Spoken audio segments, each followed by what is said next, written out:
Pastor, na ako'y pangutana. Nay nag-ingon nga kanang ulahi man tagtukod, so dili daw kita ang tinuod na iglesia sa Dios. So ang akong tubagan na mga igsoon na diri sa ikaduhang Juan 1:9 diri sa King James.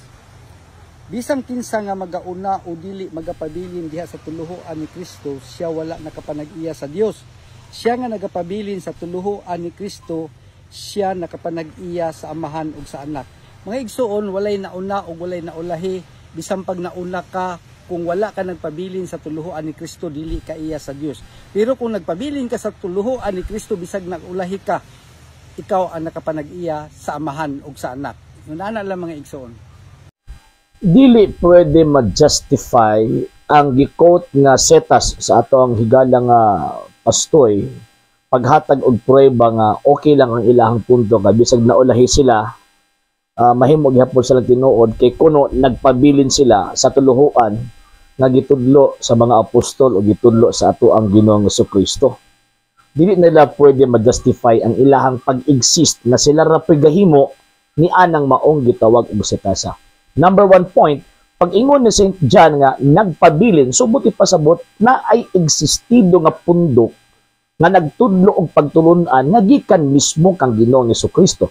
So kung dili ka magpabilin anang maong gitawag pagtuo og ni anang maong punduka nga kung din asa gitudlo ang maong pagtuo, managingon ni San Juan nga bisan pa og nauna ka dili na magsilbi tungod kay wala man ka nagpabilin sa tuluhuan sa tuang Ginoong Jesucristo. Dili man na pwede maaplikar kanang pagparehistro ninyo og kaugalingon ninyong pundok o nya angkon-angkonon ninyo ng 2 Juan. Dili na ma-justify nga naman tungod kay wala may koneksyon sa existido na daang pundok ang gisulti sa balaang kasulatan sa hinungdan na kanang inyong pundok bag-o lang natukod. So kanang inyong pag-ingon nga nakonekta mo tungod kay nagtuo mo sa luhoan ni Kristo, ang question kinsa nagtudlo ninyo anak kay para aron ingnon mo nga kanang nagpabilin mo sa tuluhuan sa ato ang Ginoong Jesucristo. Number 2, kanang gingon sa Biblia nga magpabilin sa tuluhuan buti pasabot na ay existido nga pundok. So no need na nga magtupod kag imong kaugalingong sekta imong iparehistro.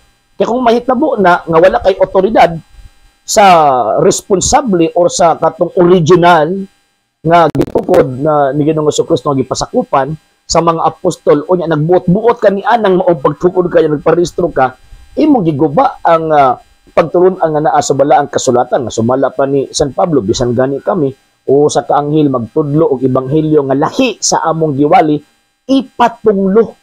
So dili maaplikar ang maong tawag ining argumento nga tungod kay naulahi okay lang mo kay nisuyo mo tuluhuan ni Ginoong Jesucristo.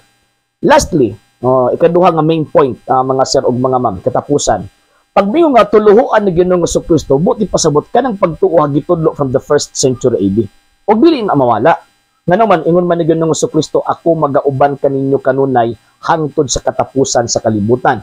So kung ingon ako magauban kaninyo kanunay, dili na refer sa usa ka libro o usa lang ka teaching nga diin walay naghawid ug walay nagtudlo. Naagud sa giubanan.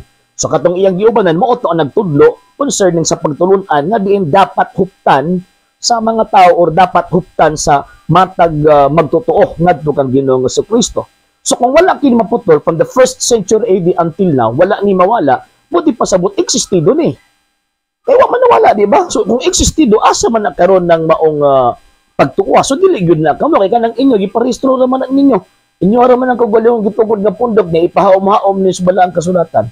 So, again dili ma-aplikar ang claim, dili ma-apply ang claim sa 2 John aron ma-justify ninyo ang inyong gitawag pundok. Ang inyong pagkaulahi, dili tungod kay ulahi mo sa pagtuo kang Kristo diha sulod sa iyang simbahan, kundi ulahi mo tungod kay gitukod yun mo kaugalingon ninyong mga magtutukod nga mga Filipino or mga Amerikano ba.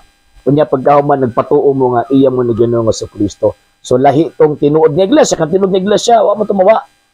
Wala man na mawa until now. Unya ka mo, nibutho lang mo sa karon nga panahon. So, ulahi mo, at the same time, nibutho lang mo sa karon nga panahon nga wa may koneksyon sa mga tuluhuan nga gitudlo sa mga apostol nga gipasa-pasa from their time until now.